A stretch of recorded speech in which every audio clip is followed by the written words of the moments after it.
Continuamos con la discusión de este texto, de una reforma tan importante, donde dichosamente prevaleció la vocación de diálogo y de negociación. Y eso nos ha permitido tener un texto consensuado que permite avanzar con una reforma tan importante. En otros temas, pues no ha prevalecido esa vocación de diálogo, ¿verdad? Si usted está en medio de una negociación, intercambiando propuestas, generando la confianza, y usted hace una intervención pegándole 4 gritos a la contraparte con la que quiere negociar, de la conclusión es que lo que quieren es que no haya negociación, ¿verdad? Lo que quieren es entrar a la confrontación y romper, digamos, la mesa de negociación. Ese es un poco, y uno sabe, cuando ha estado en muchas negociaciones, sabe, cuando hay voluntad de diálogo, te sentás, preguntás si hay algo que te genera desconfianza, mira, ¿qué está pasando? ¿Necesitas más tiempo? Buscamos aquí cómo mantener el diálogo. Si uno lo que quiere es que no haya negociación, de lo que hace es efectivamente golpear la mesa y pegarle 4 gritos a la contraparte, porque entonces así se va a romper, entre humanos normales, se va a romper la negociación, ¿verdad? Yo veo que un poco esa es la línea que trajo hoy el jefe de fracción del partido oficialista. Se respeta, pero lo lamentamos igualmente, ¿verdad? El estilo de negociación de Don Nogui me recuerda aquellas caricaturas que yo veía de pequeño, no sé si ustedes la vieron alguna, donde había un cavernícola buscando esposa. ¿Recuerdan ustedes cómo buscaba esposa el cavernícola en la caricatura? Es un poco la forma de negociar, ¿verdad? Obviamente no se puede así, ¿verdad? Así no se puede negociar, pero bueno, ese es el estilo, se respeta, tendrá sus motivos.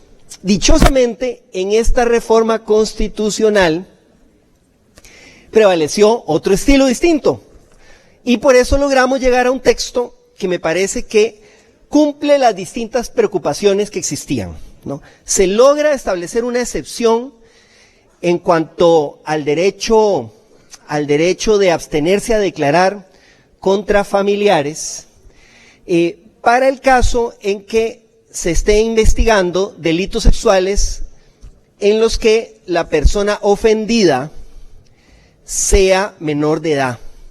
Y esto permite realmente, tiene una serie de ventajas, tal vez la más importante es que permite combatir la impunidad. O sea, no es que automáticamente se va a lograr hacer justicia en todos los casos, pero permite combatir la impunidad porque obliga a declarar a personas que pueden haber sido testigos de los hechos. Y esto fortalece la protección integral de las personas menores de edad, que muchas veces no pueden ni siquiera expresar lo que les pasó, si son niños o niñas muy pequeñas, o igualmente no tienen quien las proteja, y muchas veces esto ocurre en el núcleo familiar, en espacios donde lamentablemente el Estado, el resto de la sociedad no puede presenciar lo que está ocurriendo.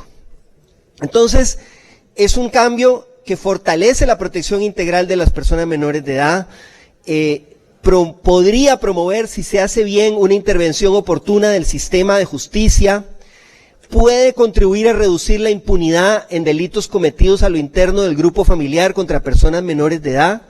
En el caso de las personas víctimas que decidan declarar y con el debido acompañamiento técnico, tiene que haber apoyo familiar, institucional, se podrían establecer responsabilidades y consecuencias.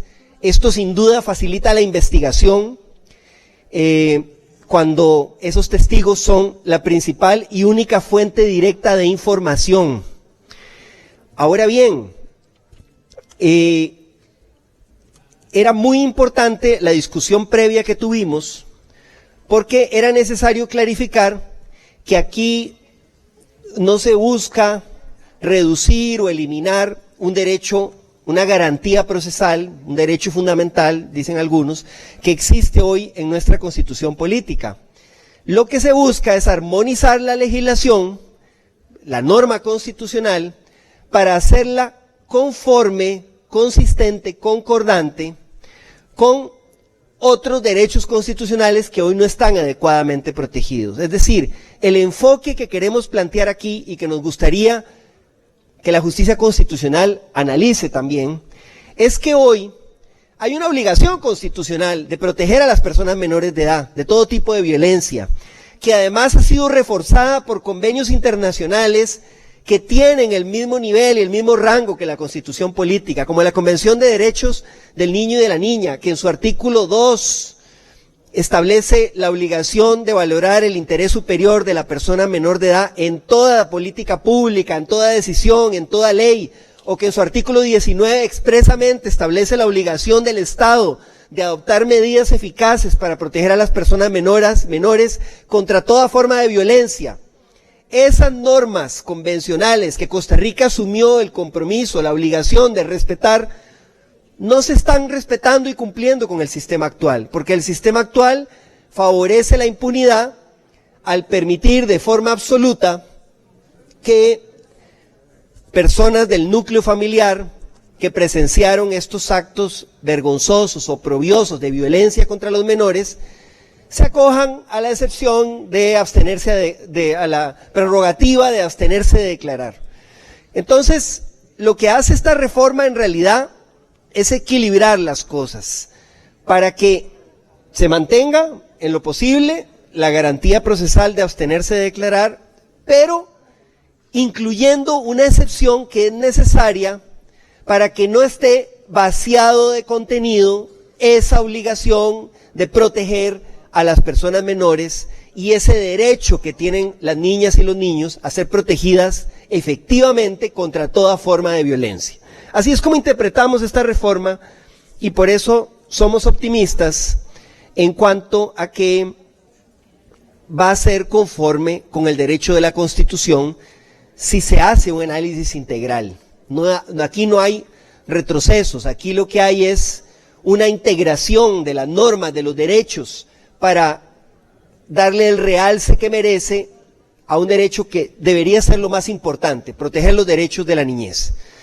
Bueno, el texto me parece que queda claro en ese sentido.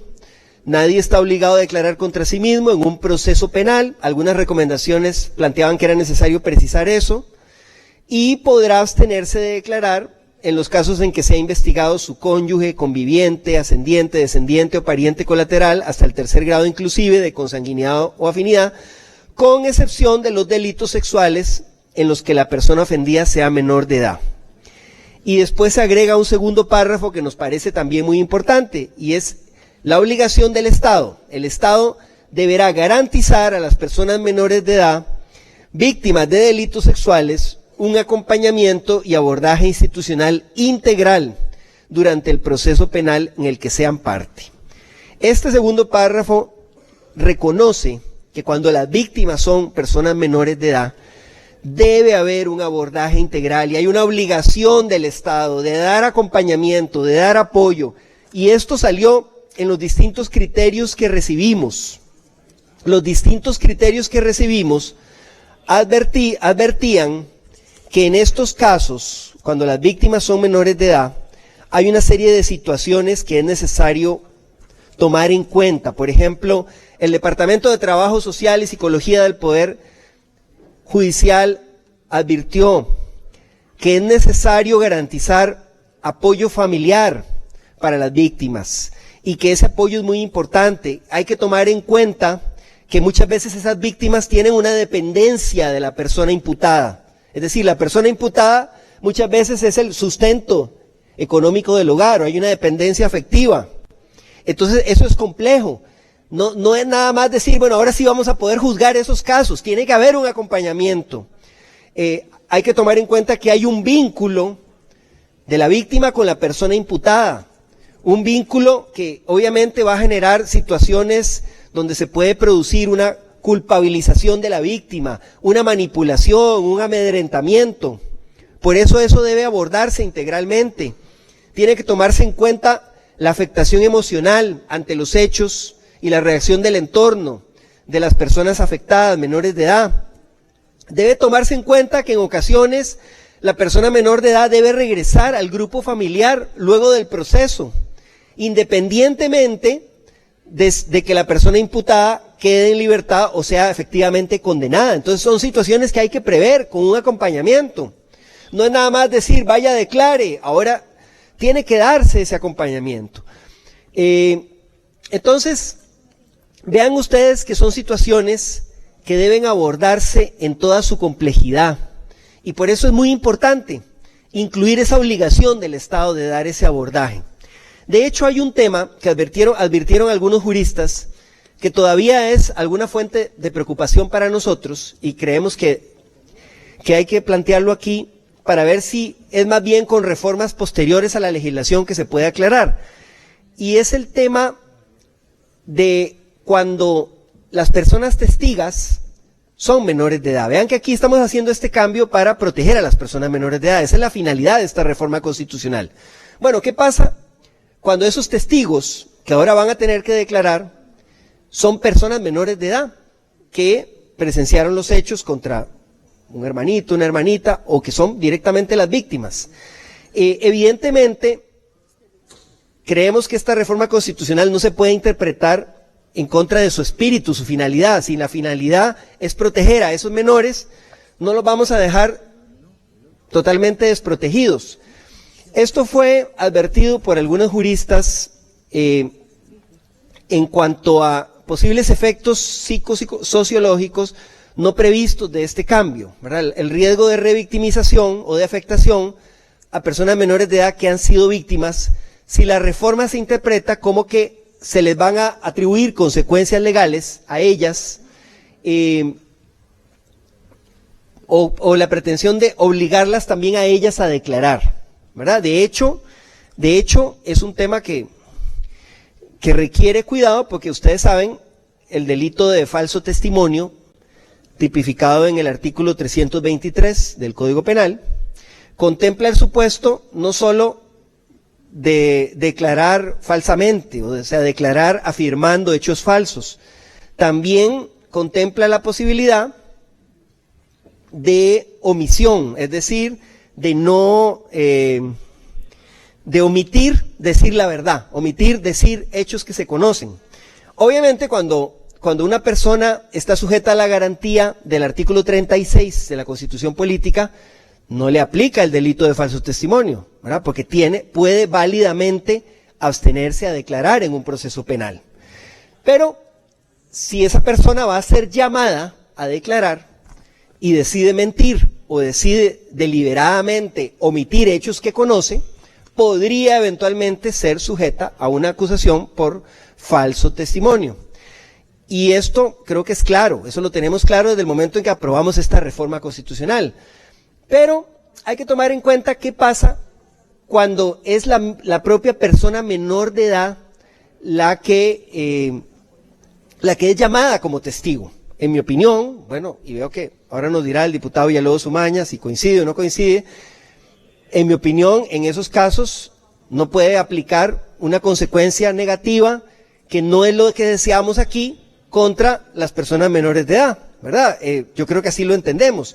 Yo no sé si aprobada esta reforma habrá que hacer esa precisión, expresamente reformar la legislación, reformar ese artículo del Código Penal para dejar esto claro, pero sí nos preocupa, digamos, o lo queremos dejar aquí planteado, que esta reforma no se puede entender en perjuicio de las personas menores de edad que han sido víctimas de un delito tan grave como los delitos sexuales, en el sentido de que se les va a pretender obligar a declarar contra su voluntad, incluyendo todos los riesgos que eso trae de revictimización de las personas menores de edad. Tiene que darse un abordaje distinto, un abordaje integral, un abordaje que tome en cuenta la madurez emocional, psicológica, el trauma sufrido y todas las condiciones sociales, familiares de esa persona menor de edad. Así lo entendemos, pero yo hago esta intervención dejándolo aquí claro, porque después precisamente, cuando no están claras las cosas, es que surgen esas distintas interpretaciones. Obviamente lo que queremos es proteger a las y los menores, y eso implica que la reforma no puede ser usada en su perjuicio, no puede ser usada en contra de las personas menores de edad. Al menos esa es la recomendación que hemos recibido de diversas personas, que es necesario clarificar o explicar ese punto.